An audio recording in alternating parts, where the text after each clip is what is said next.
Hello and welcome to a new episode of the Seriously in Business podcast. I have a guest today where if you are a product-based business owner, you are going to love today's episode. If you're not a product-based business owner, I know you'll still get some stuff out of this because things do go across both spheres. But this is particularly for you if you are a product-based business owner because it is a little bit different to us service-based businesses. So I'm so excited to introduce you to Lisa Byrne. Lisa is an internationally award-winning marketer, course creator, podcaster, and mentor with over 23 years of experience in marketing. She helps female founders of product-based businesses to increase their traffic, sales, profit, and confidence by teaching them the right things to focus on instead of doing all the things, which you'll learn about in our podcast today. Lisa's mission is to help women with online stores find more financial and creative freedom by strengthening their strategy, marketing, and mindset. She has helped hundreds of women from all over the world transform their businesses without sacrificing their well-being or time with their families. With a strong marketing foundations and a laser focus on the simple, sustainable, and scalable marketing and sales strategies, Lisa students unlock the secret of growing with ease and with less stress. So let's dive into this episode. I'm beyond excited for you to hear it because Lisa really just does share some incredible nuggets with us. And this, the importance of marketing in all sorts of businesses will hopefully inspire you for what you can do next in your own business. So let's dive in.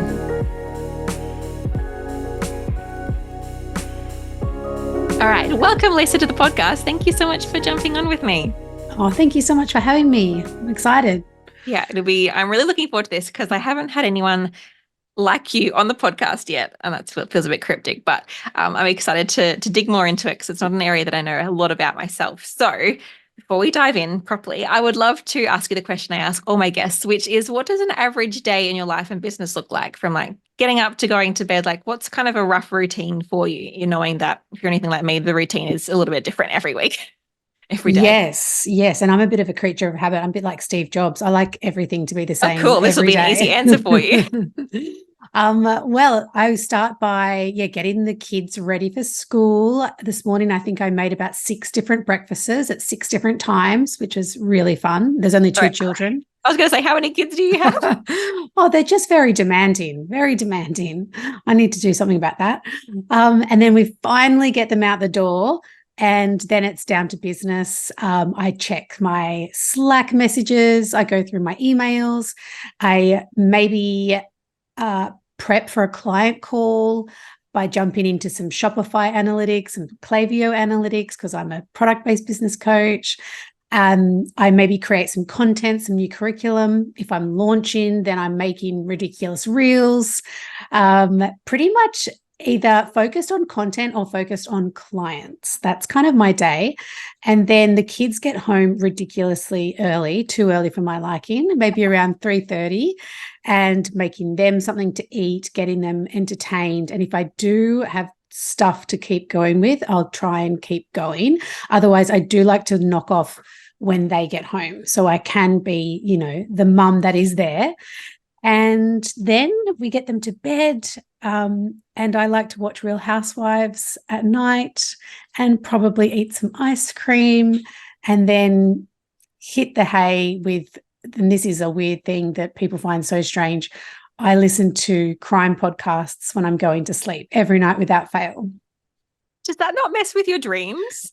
No. Yeah, it's so weird. Like I think I was a detective in another life. My partner always teases me about this because if we watch crime Netflix, I can, I'm like, I know who did this. I've got this. But yeah, I don't know. I love it. It's weird. Oh, that's so funny. Look, you've got a next career path if you ever tried and want to move on to something different. Okay, so let's then chat about what you kind of just hinted at then, which you're a product-based business kind of marketing kind of coach. And so as someone who's a service-based business, I know there are probably some key differences around kind of how we do business and the things we focus on, but then also a lot of similarities as well. What do you find are some of the big differences between product-based businesses and service-based businesses? Yeah, I mean, I think they're like night and day. They truly are so ridiculously different. And I always think on the product-based side of things, it is a harder job to market and grow a product-based business. Once you do get some momentum, it's much easier. But in the earlier stages of like 1 to 5 years, it's very difficult. There is so many balls that you need to juggle. like you've got marketing on one side, but then you've also got product development, packaging, design, customers on the other side. So you have to be an expert at two very different sides of the coin. And then when you look deeply in what marketing they need to be doing, that's even harder, because we can do fantastic marketing to get the person to the website, but you might be trying to sell 100 different products. So you've got like 100 pages that need to be epic, have reviews, photos, videos, amazing copy. Then there's the SEO.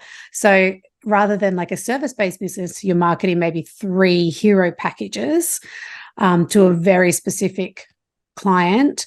With a product-based business, you're marketing potentially hundreds or thousands of products to a wider variety of people, and having to get them to make those micro decisions on your website when you've really done so much hard work already just to get them to your site.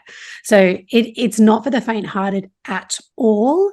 I think lots of people go in thinking, oh, I'll start a jewelry business, I'll start a clothing business. But there is so many hidden costs. There's so much investment. You really have to put you have to have huge kahunas, really, and embrace marketing, because when you don't have, as e-commerce lives and dies by marketing and your amazing product. But yeah, that's some really great insight. And like, even say for me, like if you buy a course or something that I get a few $100s, but if I buy one of your products, say the product is $20, but you're not getting all of that $20. Like there's everything else so you might get like, I don't know what a good percentage is of that, but like $4 of that. And then like you've made $4 profit. And it's like, cool. Now I've got to sell like 500 more of these to be able to earn an income. Exactly. And I think that's what I really love to help women go into e-commerce with eyes wide open, to know that you have to be a marketer, but B, we have to make it profitable from as early on as possible. A profit margin that you want to, sweet spot would be anywhere between 30% and ideally 50 to 60%. But, not enough people are at that higher profit margin because of the costs involved. Like there's manufacturing, there's packaging, there's shipping, there's storage, marketing, hosting, application, like so much. So when you do win at e-commerce, you really have got something amazing, and that's when it's really, really fun, but it's pretty tricky to get there. Yeah, I could see that. And like I've dabbled in a couple little product things, just kind of more for fun rather than anything else. And every time I've done it, I'm like, this is so much effort for so little reward. So yeah, that's a bit scary. Okay, so I know that you talk a lot about boldness and being bold and doing bold things. Why do you think being bold as an e-commerce business owner is important for your business and for your success, really? Yeah, I mean, I'm all about not necessarily the big bang moments. I'm more about the 1% moments that get you to the big bang moment. So when I say bold, it's not necessarily about like go and spend $1 million on this, or go and drop 20K in Facebook ads.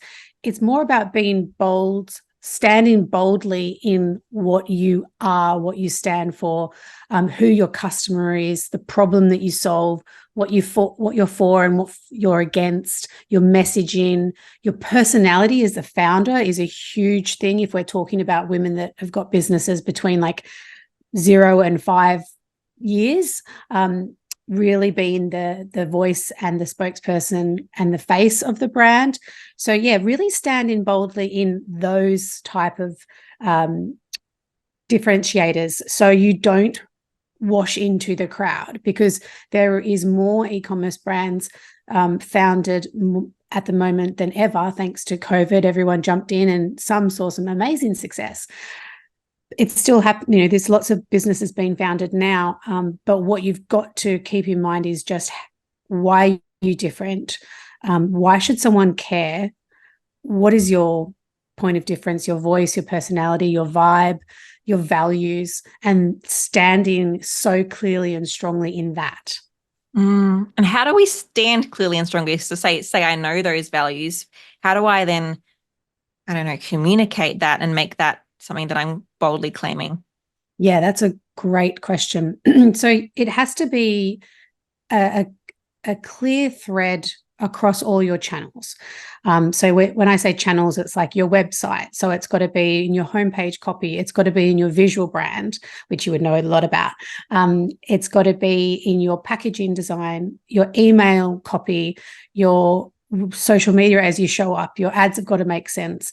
So if you've got like, and anyone listening could probably think instantly off the top of their head an Australian brand or an international brand that they really love because they've fallen in love with the vibe and the personality, because maybe they've come across a funny ad, or they've been engaged in a reel because their story spoke to them, or that they're really quirky and funny or silly. Like, there's a million different ways you can slice your brand, but it's about how you communicate it consistently and on repeat, and bringing it to life in content that's consumed in 2024. Like, you cannot be operating in 2019. Now it's, reels, TikTok video, that those kind of things. So if you're not embracing them and like really going, okay, I may not like to do this, but I have to do this, there's no other option. The other option is that you're buying that traffic and you're buying awareness. And most people at the start or in the middle of the journey don't necessarily have, $10,000 plus a month to spend on ads. So you do have to be the marketer. Yeah. Yeah. And I liked the distinction you made between, I hadn't noticed this before, but it makes so much sense around you really pushing into you as the face of the business and everything, but particularly in the first 5 years. Because then after that, I guess it does get a little bit less important because the brand hopefully by then has built its own story and whatnot. People are connecting less with that and more with, I think that's so true. Yes. And the quickest way to build someone's trust, like if you think about a stranger on the internet, the quickest way to build someone's trust or get their attention is, through face-to-face contact, through eye contact, through storytelling, connecting through something, a shared experience. Those things are really hard to do when you're just putting out like Canva graphics or product images. But what fast tracks that is when you go, this is what happened to me today, or, this is the worst part of my business journey, or, celebrating in your wins, telling your story. I can think of brands off the top of my head that do this so well, like Claire from Bon Maxi is probably one that I use as an example a lot. She started her business as the face of the brand, and she's still the face of the brand, even though she's probably doing multi-millions now. So you don't necessarily have to step back once you do hit that scaling stage, but most people tend to. But it really is case by case scenario. Sometimes it makes sense for there to be a hero character in the brand, and sometimes it makes sense for the brand to become its own entity. Yeah, which is so much easier for it to be once it's got, like, as you said, like being the face of your brand is a quick way to build trust. But obviously when you're really successful and you've got thousands of great reviews, and that's going to help build you trust.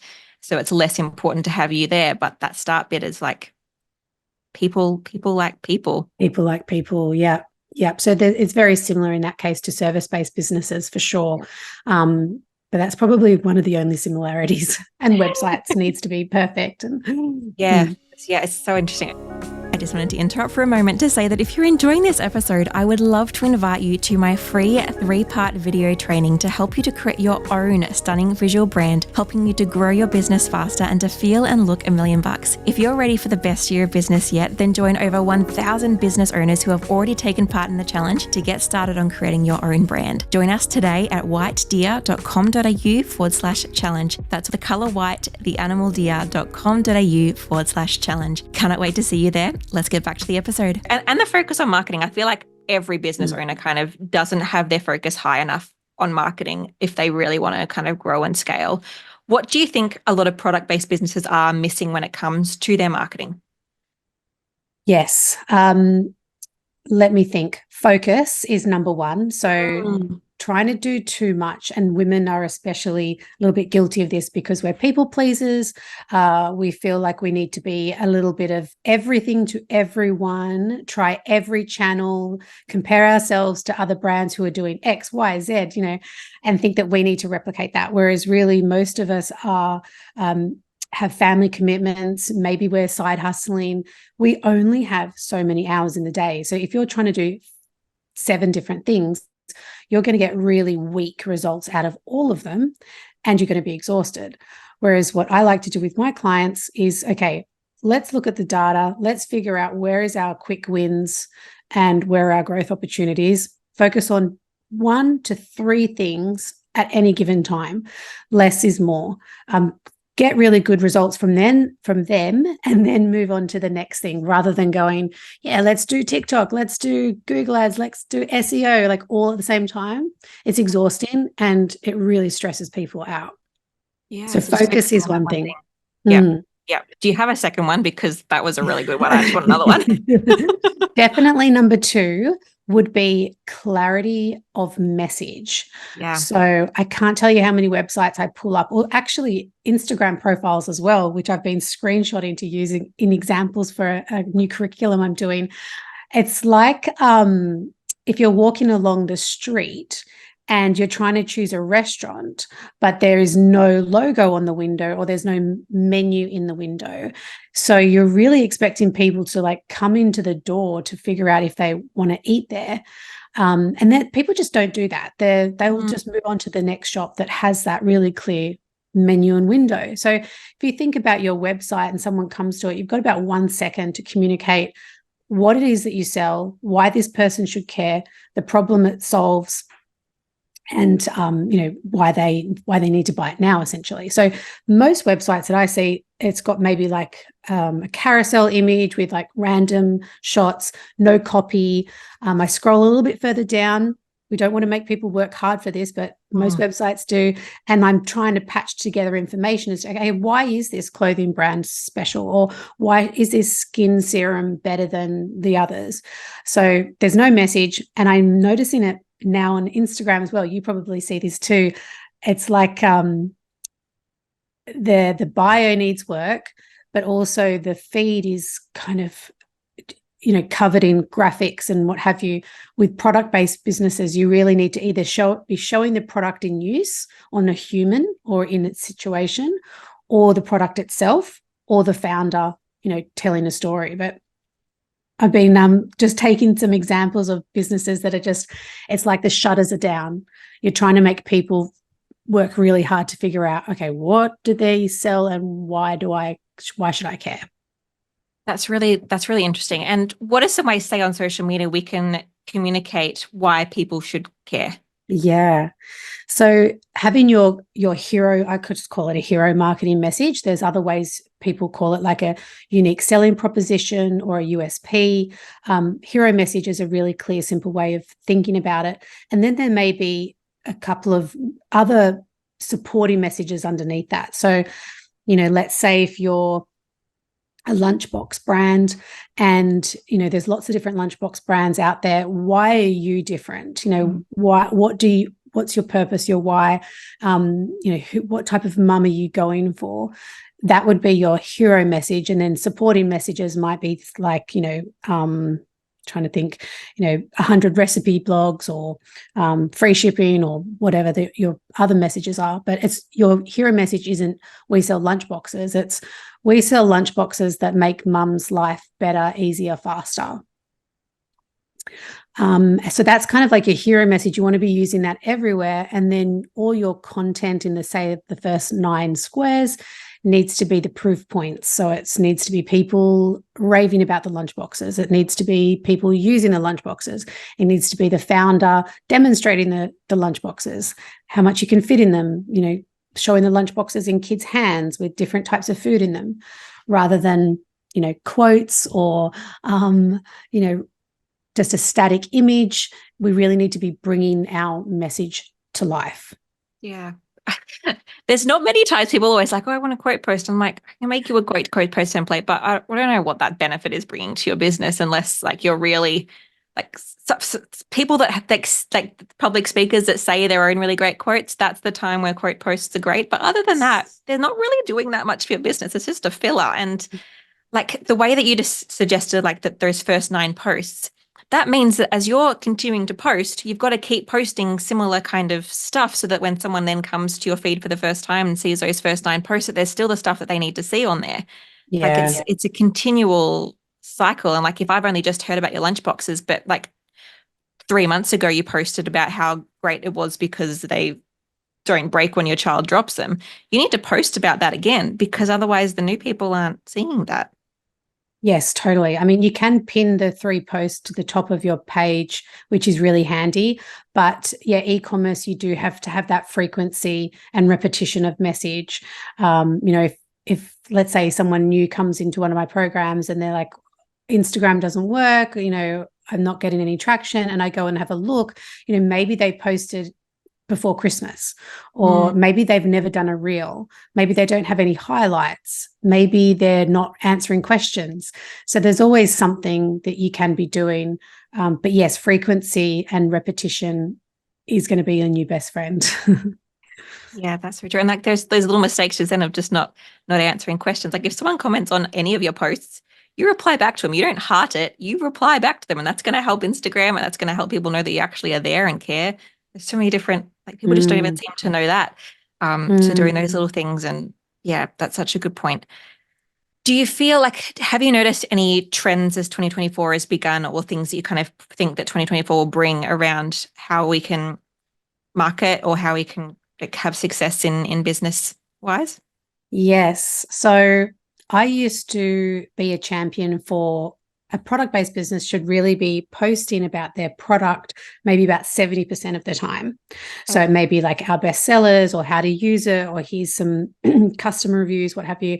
Now it's kind of shifting to posting content that is around 70% of content that's going to attract the widest audience. And it's done by common ground content. Like I think that's the only way I can sort of describe it. So if I'm selling lunch boxes, maybe I'm doing a funny meme, trending meme sort of thing about kids going back to school, or maybe I'm talking about just mum life in general, doing that kind of thing in reels, rather than constantly posting product photos. Or it could be recipes or like why I hate food shopping, or mums carrying the mental load, or anything that's going to signal to a wide audience on Instagram, hey, I'm all about mums.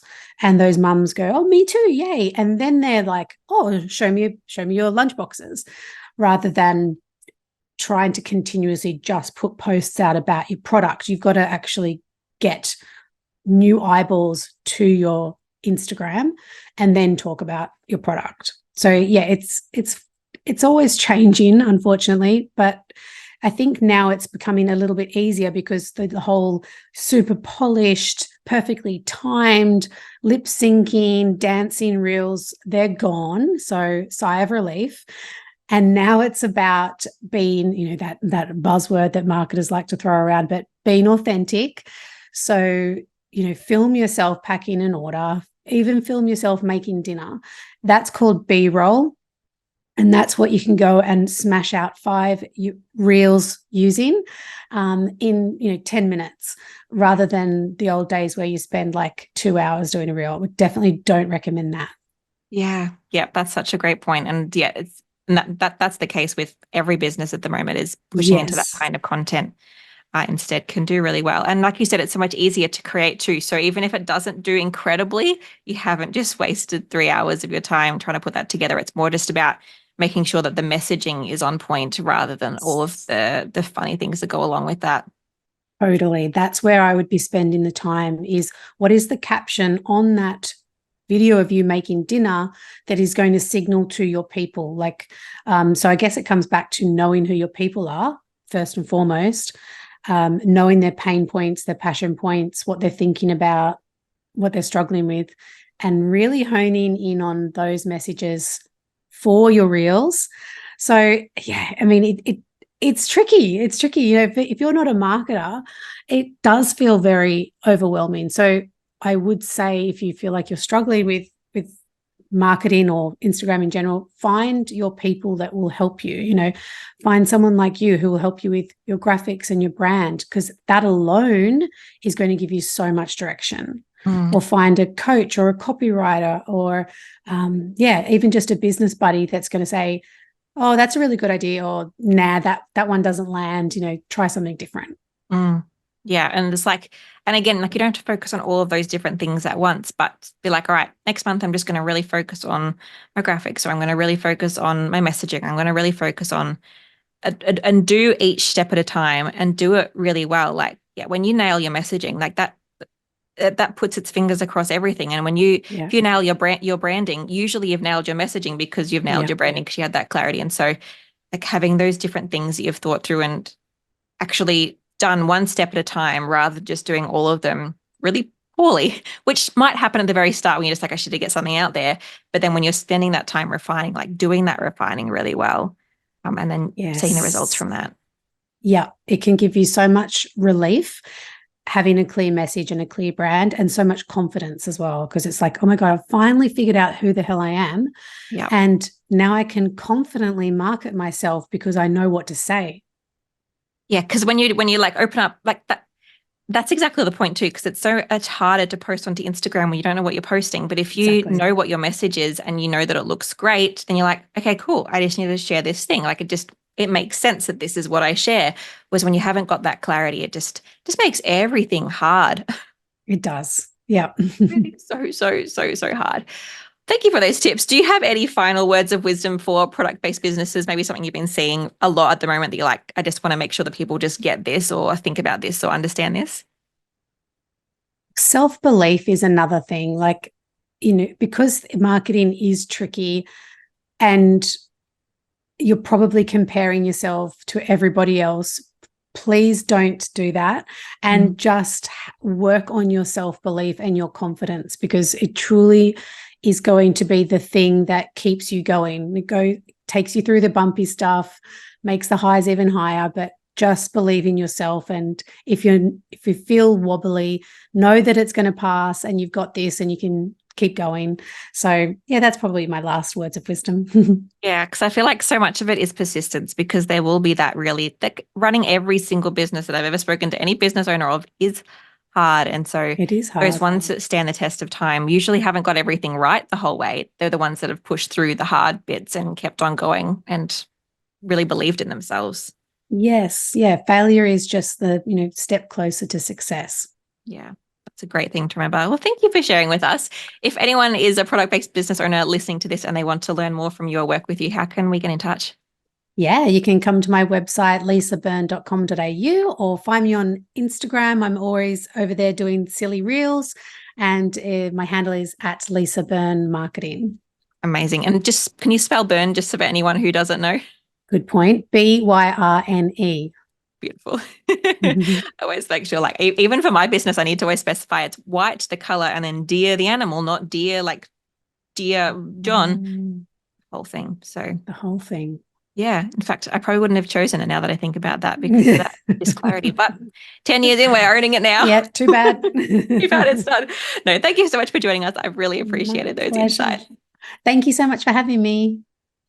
So thank you for joining Lisa and I today. I hope you loved this chat as much as I did. Make sure you check out Lisa if you're a product-based business owner and really want some support and to start feeling a little bit less all over the place with what you're doing. I know what Lisa shares is incredible. We've worked together in terms of me creating designs for her and joining my courses and all these different things. So I know that what she shares is incredible, and I would love for you to be supported by her. So thank you for joining me, and I will see you next week for another episode. Bye.